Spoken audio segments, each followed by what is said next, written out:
"Do not waste time evacuating the civilians," the alien commander said. "They are not part of the war." Those 9 words would become the most expensive mistake any civilization had ever made. At 8:17 on a cool Tuesday morning in Colorado Springs, Jack Sullivan was standing on top of a bucket truck replacing a damaged transformer while sipping coffee that had already gone cold. He was 38 years old, worked for the local electric utility, and had exactly 3 things on his mind: finishing his shift before dinner, making it to his daughter Emma's school concert on time, and convincing his wife Laura that the old pickup could survive one more winter. War belonged in history books and late-night documentaries. It did not belong on his schedule. His radio crackled. "Jack, you almost done over there?" His partner, Noah Carter, called from below. "5 minutes," Jack answered, tightening the last connector. "Unless this thing decides it hates me." Noah laughed. "Everything electrical hates you." "Nah," Jack said with a grin. "It just likes making me earn my paycheck." Before Noah could answer, every sound around them disappeared. The traffic stopped. The wind seemed to vanish. Even the birds went silent. Jack slowly looked up. High above the city, where there should have been nothing but bright blue sky, enormous shadows stretched across the clouds. They were so large they seemed impossible to understand. At first his mind tried to convince him they were weather formations. Then the shapes moved. Hundreds of dark metallic structures drifted into view without a single engine roar, hanging silently over Denver, Colorado Springs, Pueblo, and every horizon he could see. A voice interrupted every television, every smartphone, every radio frequency at exactly the same time. The English sounded perfect, almost too perfect. "People of Earth, your military has been neutralized. Your governments have surrendered operational control. Remain where you are. Civilian lives are not our concern unless interference becomes necessary." Nobody spoke. Noah slowly removed his hard hat. Jack kept staring upward. "I know." Downtown sirens finally began to sound, but they were scattered and confused. Cell service disappeared. Internet connections blinked out. Traffic lights died one intersection after another. Within minutes, the city began unraveling without anyone firing a shot. Jack climbed down from the truck faster than he had all year. His hands were steady, but his stomach felt heavy. He pulled out his phone. No signal. He tried again. Nothing. Laura worked 23 miles away at a dental office. Emma was at Jefferson Elementary. Neither of them could reach him. Noah looked at him. "What do we do?" Jack answered without thinking. "We go home." "Orders?" Noah asked. Jack shook his head. "Forget orders. My family comes first." Around them, people began leaving office buildings, grocery stores, construction sites, and gas stations. Nobody screamed. Nobody ran in circles. They looked frightened, confused, and completely unprepared, yet something else quietly appeared beneath the fear. Neighbors started checking on neighbors. A cashier helped an elderly couple into their car. 2 teenagers directed traffic after the signals failed. A delivery driver abandoned his route to help a woman whose minivan would not start. Jack noticed every one of those moments while climbing into his truck. The aliens watching from orbit saw something entirely different. Their reconnaissance reports classified the people below with a single line: civilian population. Minimal strategic value. They believed they had already defeated Earth because they had measured its armies. They never stopped to measure its people. Jack pushed the accelerator as the utility truck rolled onto Interstate 25, but traffic had already slowed to a crawl. Thousands of people were heading in every direction with the same desperate look in their eyes. Parents wanted their children. Husbands wanted their wives. Nobody knew where it was safe to go because nobody knew what was happening. The strange thing was how quiet it all felt. There were no explosions, no collapsing buildings, just an uneasy silence hanging over everything, like the entire country was holding its breath. Jack kept trying Laura's number every 30 seconds. Each attempt ended the same way. No connection. He switched to Emma's school emergency line. Nothing. Noah sat in the passenger seat, staring out the windshield. "I have never seen traffic like this." Jack kept both hands on the wheel. "People are not running away." Noah looked over. "What do you mean?" "Look around." Noah did. Families were pulling over to help drivers whose cars had stalled after the power grid failed. A landscaping crew was directing traffic through an intersection where the lights had gone dark. A grocery store manager was handing bottled water to strangers standing outside the parking lot. Nobody had told them to do any of it. They simply started helping. Jack finally reached the exit toward Jefferson Elementary, but a line of abandoned vehicles blocked the road. He stopped the truck, grabbed his hard hat, and stepped outside. The school stood less than half a mile away. Teachers were already gathering students onto the football field because it was easier to keep everyone together in the open than inside dark classrooms without electricity. Emma spotted him almost immediately. "Dad." She ran across the grass, wrapping both arms around his waist before he could say a word. Jack closed his eyes for just a second. The weight that had been sitting on his chest since the sky changed finally eased. "You scared me," Emma whispered. "I know, sweetheart." He brushed her hair back. "I was scared too." Her fourth-grade teacher, Mrs. Olivia Turner, walked over carrying a clipboard that had somehow become more valuable than any computer. "Mr. Sullivan, I am glad you made it. Parents have been arriving one at a time, but we still have 23 children whose families have not reached us." Jack looked around the field. Every teacher was doing more than teaching. One was organizing medication for students who needed it. Another was comforting frightened children with songs and simple games. A school custodian had somehow found a portable generator and was connecting emergency lights inside the gymnasium. "What do you need?" Jack asked. Olivia looked surprised. "Excuse me. I fix electrical systems. Tell me what is broken." She smiled for the first time all day. "Actually, we could really use power." Jack nodded once. "Then that is where I start." While Jack and Noah unloaded equipment from the truck, hundreds of miles above Earth, an alien reconnaissance officer reviewed updated reports from North America. He frowned as more data appeared across his display. Electrical restoration attempts had already begun in dozens of civilian locations. Medical centers were operating without military support. Food distribution networks were reorganizing independently. He forwarded the information to his commanding officer with a simple recommendation. Observation only. Civilian adaptation presents no immediate threat. The report was approved in less than 4 seconds. Down on Earth, nobody knew their ordinary decisions were already rewriting the outcome of the invasion. By sunset, the lights inside Jefferson Elementary flickered back to life one hallway at a time. They were not bright, and they certainly were not permanent, but the quiet cheer that spread through the building sounded bigger than any victory parade. Jack climbed down from the maintenance ladder, wiping sweat from his forehead with the sleeve of his work shirt. Noah looked up at the glowing exit sign and laughed. "I never thought I would be so happy to see a 40-watt bulb." Jack smiled for the first time all day. People do not panic as much when the lights come back on. Olivia Turner walked over carrying a box filled with peanut butter crackers, apples, and juice boxes. "It is not much," she said, but the cafeteria staff managed to save most of the food before the refrigerators went down. Jack accepted an apple and handed it to Emma. "You should thank them, not me." Olivia shook her head. "Everyone keeps thanking someone else. That might be the most American thing I have seen all day." Around them, the school slowly transformed into something nobody had planned. The gym became a shelter. The library became an information center where volunteers covered whiteboards with handwritten maps and family names. Parents who had never met before organized sleeping areas, cleaned classrooms, and checked on elderly neighbors who had arrived without relatives. Sarah Brooks, an emergency room physician from Memorial Hospital, arrived carrying 2 medical bags over her shoulders. Her scrubs were wrinkled, and the exhaustion showed plainly across her face.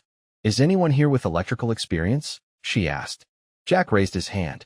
"Depends what broke.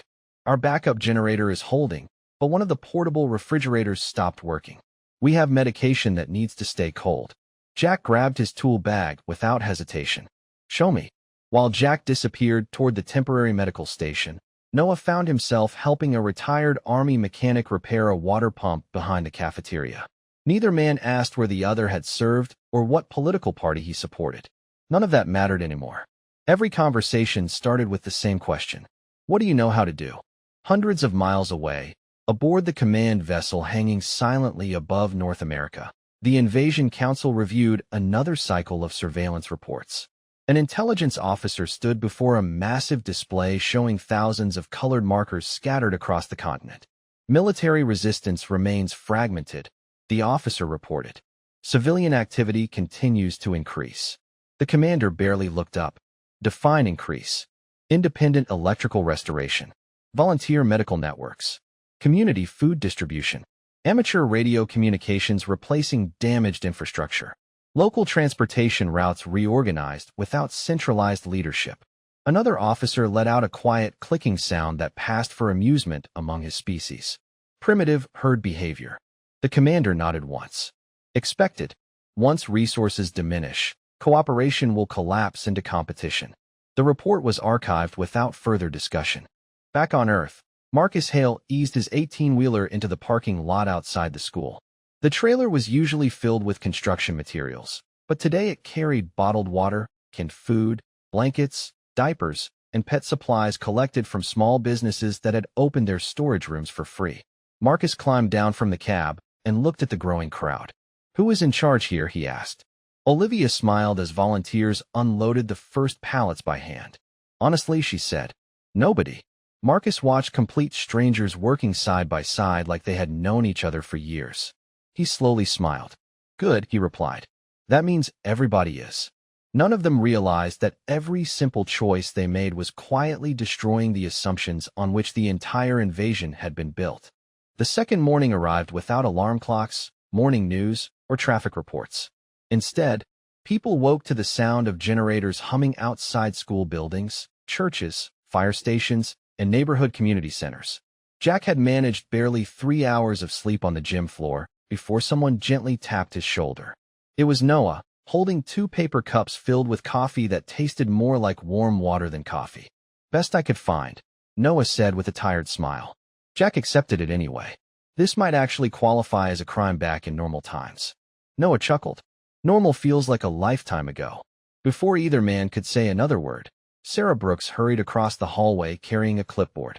"Jack, I hate asking, but we have another problem." He was already standing. "Show me." She led him outside where a refrigeration trailer borrowed from a local grocery chain had stopped cooling overnight. Inside were insulin, antibiotics, and other medications collected from nearby clinics. "If we lose these," Sarah said quietly, "people are going to have a very difficult week." Jack knelt beside the control panel while Noah checked the generator. "It is not the trailer," Jack said after a minute. "The voltage coming from the temporary grid keeps dropping." Marcus Hale walked over after helping unload another truck. "Can we move the medical supplies somewhere else?" Jack shook his head. "Not fast enough." He looked around the parking lot, noticing extension cords running in every direction between vehicles, generators, and emergency lighting. Then an idea formed. "We are thinking too small." Noah raised an eyebrow. "Meaning?" Jack pointed toward the utility substation less than a mile away. "If we bring one feeder line back online, we stop patching problems one building at a time. We give this whole neighborhood real power." Marcus let out a low whistle. "That sounds like a pretty big job." Jack smiled. "Good thing there are a lot of us." Within an hour, volunteers began arriving without anyone sending invitations. A retired electrical inspector brought old system maps he kept in his garage.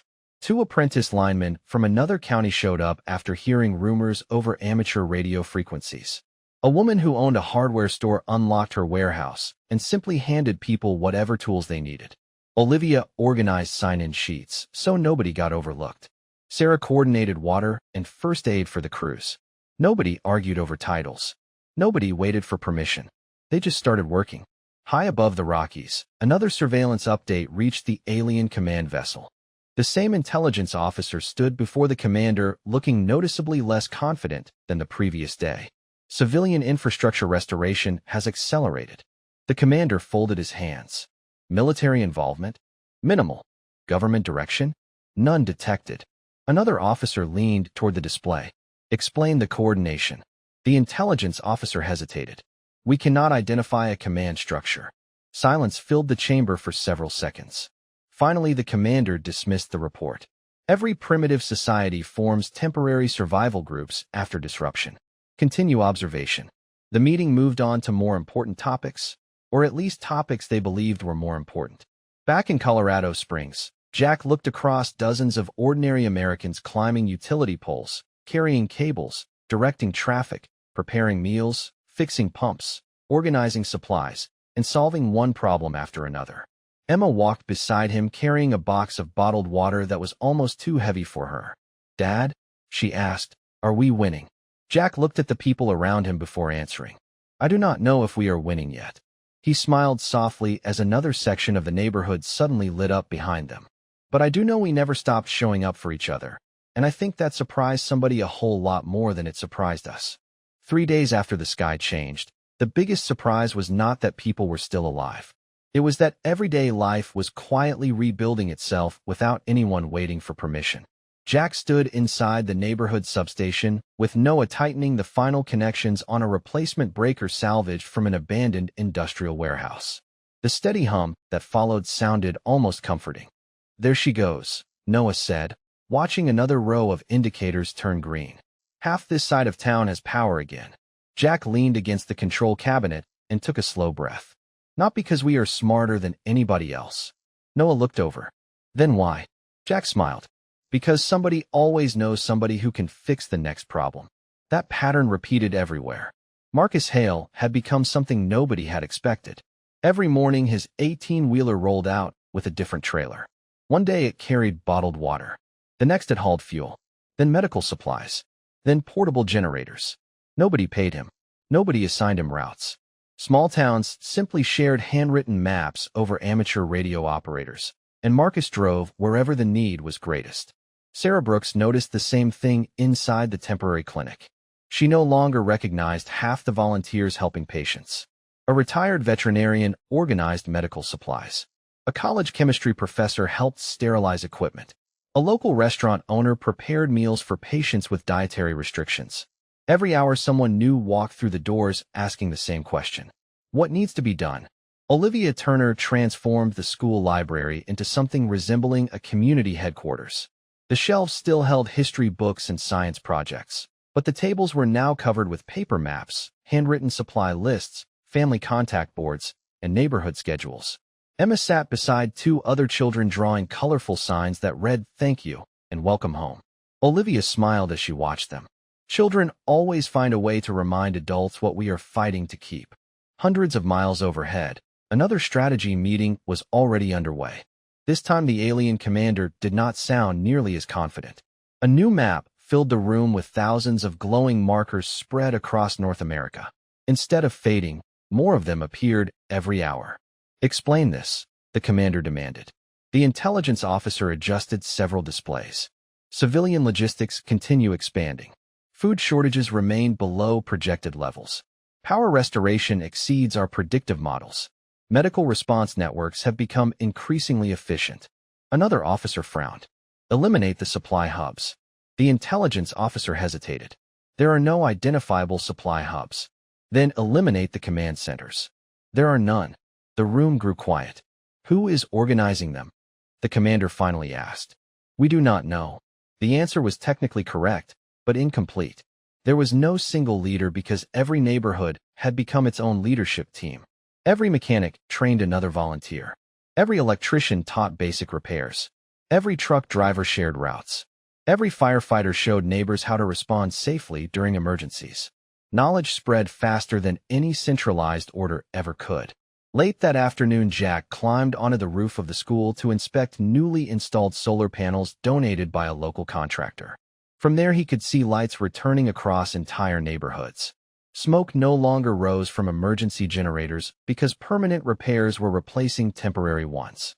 Children were laughing on the playground while parents unloaded another convoy of donated supplies. Noah stepped onto the roof carrying 2 bottles of water. You ever notice something? He asked. Jack took 1 bottle. What is that?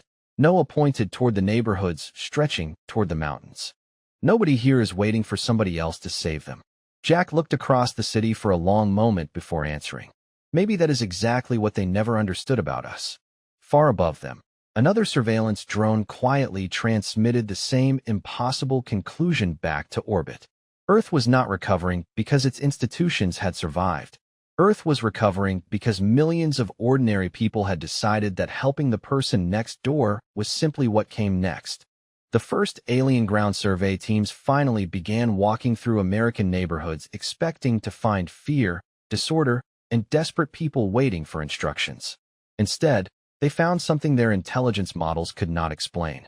On one street, retired carpenters were repairing damaged roofs alongside college students who had never held a hammer before. Across the road, a firefighter named Benjamin Reed was showing volunteers how to safely clear blocked intersections while making sure nobody took unnecessary risks. At the school shelter, Sarah Brooks noticed several unfamiliar faces waiting quietly near the entrance. They were exhausted travelers from another county who had spent nearly 2 days driving back roads after highways became impassable. Sarah greeted them with the same question she asked everyone. "Is anybody hurt?" One older man shook his head. "No, ma'am. We brought extra medical supplies from our clinic." A younger woman lifted a cooler. "These need refrigeration." Sarah smiled. "You came to the right place." Nobody asked where they came from. Nobody asked what they believed. The only thing that mattered was what they could contribute. Jack was finishing another inspection at the restored substation when Marcus pulled in with an empty trailer. "Never thought I would be happy to deliver nothing," Marcus joked. Jack looked inside the trailer. "Nothing." Marcus grinned. "Everything got unloaded before I reached town. Every place I stopped only took what they needed and told me where the next community needed it more." Jack laughed softly. "That sounds about right." Marcus leaned against the truck. "You know what surprised me?" "What?" "Nobody is hoarding." Jack looked toward families organizing donated supplies outside the school. People usually surprise you in the best ways when they know everyone is counting on each other. Hundreds of miles above Earth, the latest behavioral analysis reached the Invasion Council. The intelligence officer enlarged footage from dozens of communities across the continent. "We have completed direct observation of civilian population behavior." The commander folded his arms. "Proceed." Individuals continue sharing food, tools, transportation, technical knowledge, and medical assistance without measurable coercion or centralized enforcement. Another officer interrupted. "What incentives are being offered?" "None that we can identify." "What penalties exist for refusing participation?" "None." The room became unusually quiet. Their civilization measured loyalty through contracts, rank, and obligation. The idea that strangers would voluntarily spend long days repairing someone else's home or delivering supplies to people they had never met did not fit any social model they possessed. "Select several individuals for additional observation," the commander ordered. "Determine why they continue these activities." New surveillance feeds appeared on the screen. Jack repairing electrical lines.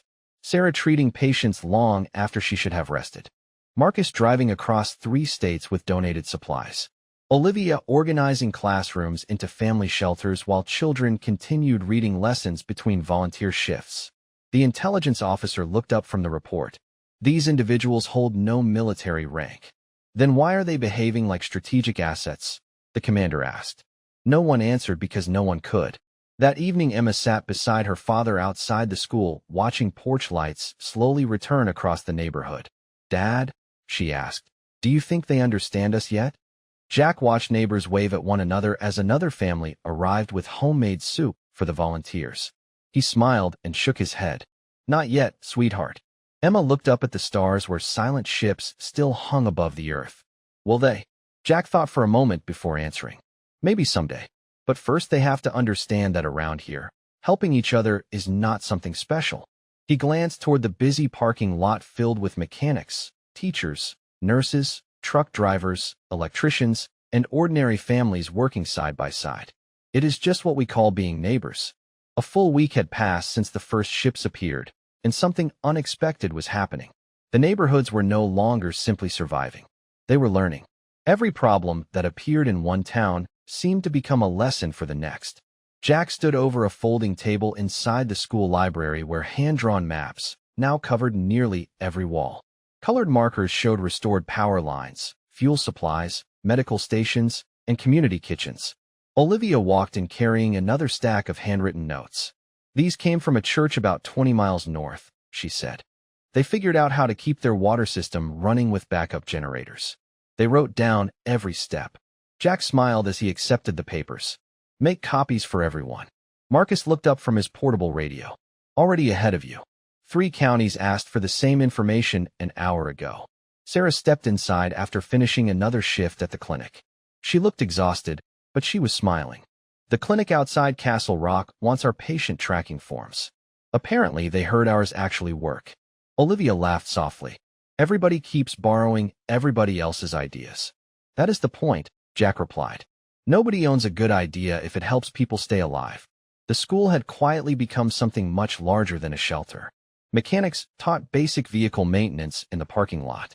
Electricians trained volunteers to repair neighborhood transformers safely. Amateur radio operators showed teenagers how to relay messages across the state after commercial communications disappeared. Retired nurses trained parents in first aid while firefighters demonstrated emergency evacuation plans.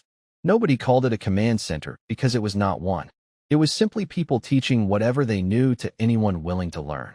Far above Earth, the latest intelligence briefing carried a tone that none of the commanders enjoyed hearing.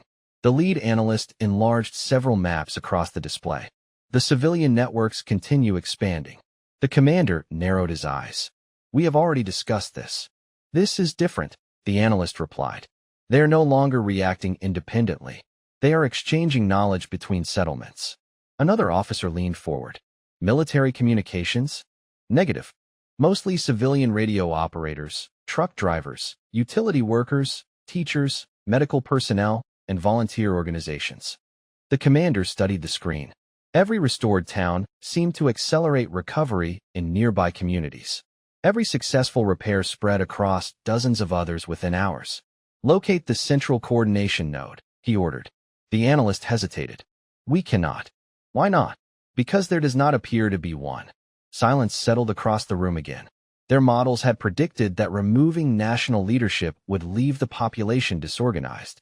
Instead, millions of small decisions were creating something stronger than centralized control.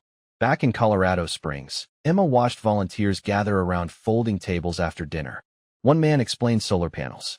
Another discussed water purification. A retired librarian organized shelves filled with printed repair manuals because internet access still remained unreliable. Emma looked up at her father. "Everybody is teaching." Jack nodded. "That is how we make sure nobody has to solve the same problem twice." Noah joined them carrying a notebook filled with electrical diagrams.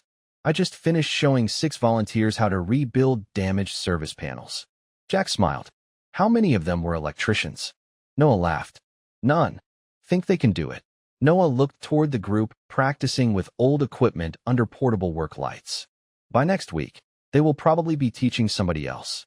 As darkness settled across the city, more neighborhoods lit up one after another, not because one person had fixed everything, but because thousands of ordinary people had decided that knowledge was worth sharing.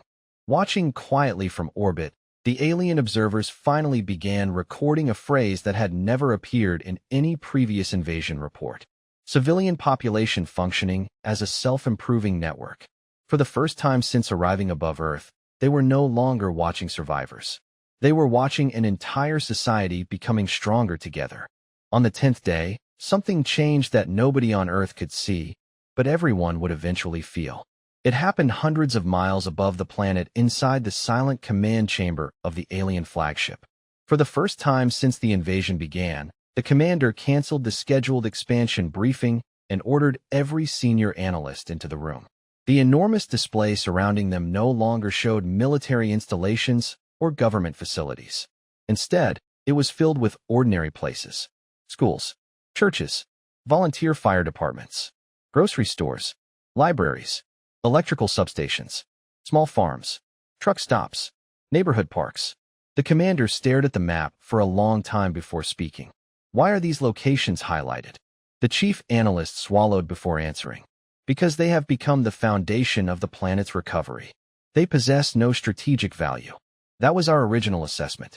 The analyst touched another control, and the display shifted. Thousands of lines appeared, connecting communities across the continent like living veins. Every location strengthens the others. Knowledge, supplies, transportation, skilled labor, and communication continue moving without centralized command. Another officer spoke carefully. "Then remove the connections." The analyst slowly shook his head. "There are too many." Back in Colorado Springs, Jack had finally returned home for the first time since the invasion began. The house was still standing. The grass had grown taller than he remembered. An unopened mail filled the mailbox, but seeing the front porch made something inside him settle. Laura unlocked the front door and smiled. "It still smells like coffee." Jack laughed.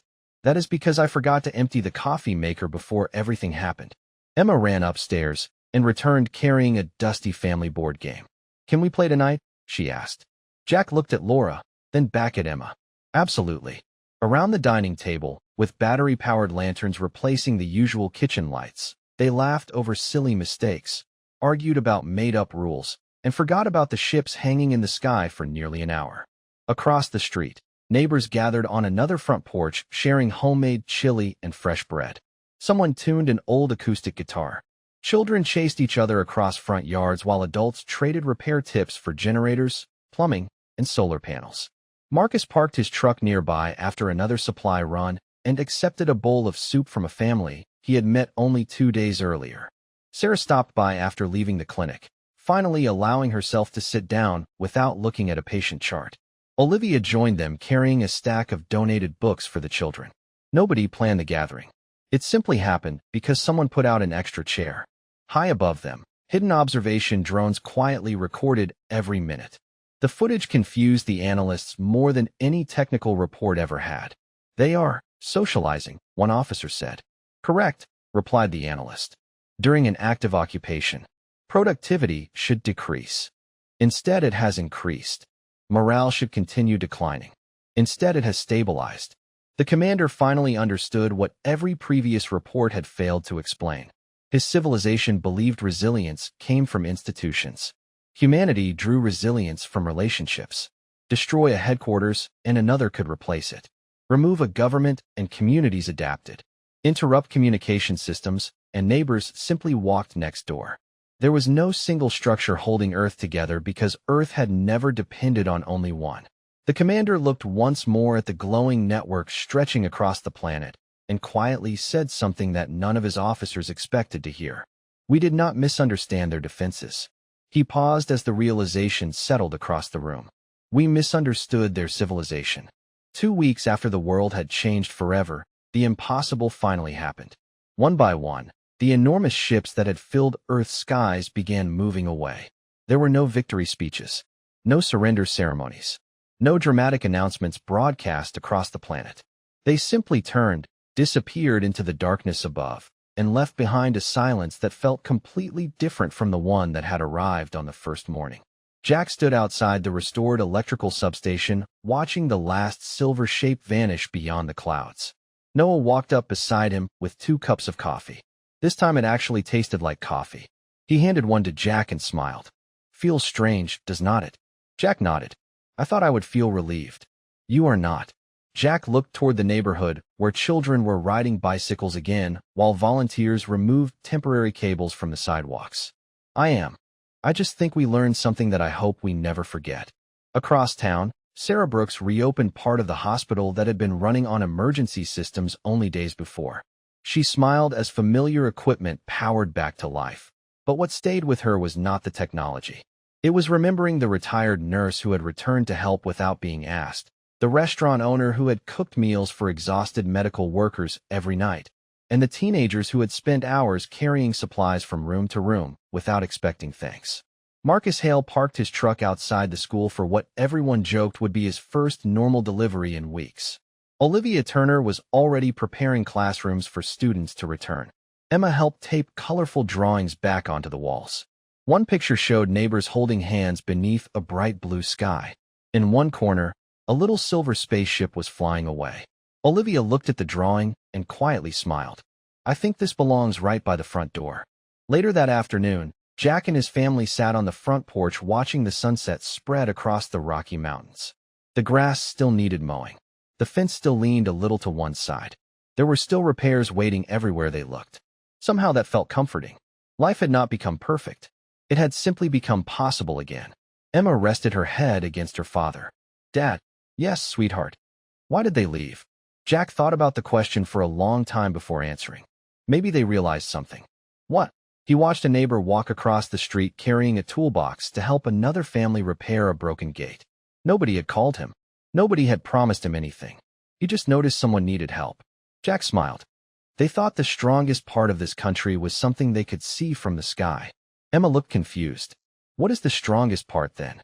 Jack slipped an arm around her shoulders. "It is people who decide to show up for each other, even when nobody is watching.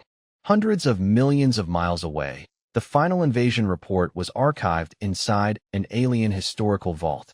The closing sentence became required reading for every future commander. It read, "Earth was never defended by its military alone. Its greatest strength was a civilian population that refused to let strangers remain strangers for very long. Destroy their systems, and they build new ones. Isolate their communities, and they create new connections. They do not endure because they are fearless. They endure because they believe another person is always worth helping." Long after the ships had vanished and the headlines had faded, that lesson remained. In the end, the story was never about an invasion. It was about ordinary people discovering that the smallest act of kindness, repeated by millions of neighbors, can become stronger than fear, stronger than uncertainty, and powerful enough to remind the world that the greatest civilizations are not measured by what they can conquer, but by how faithfully they take care of one another.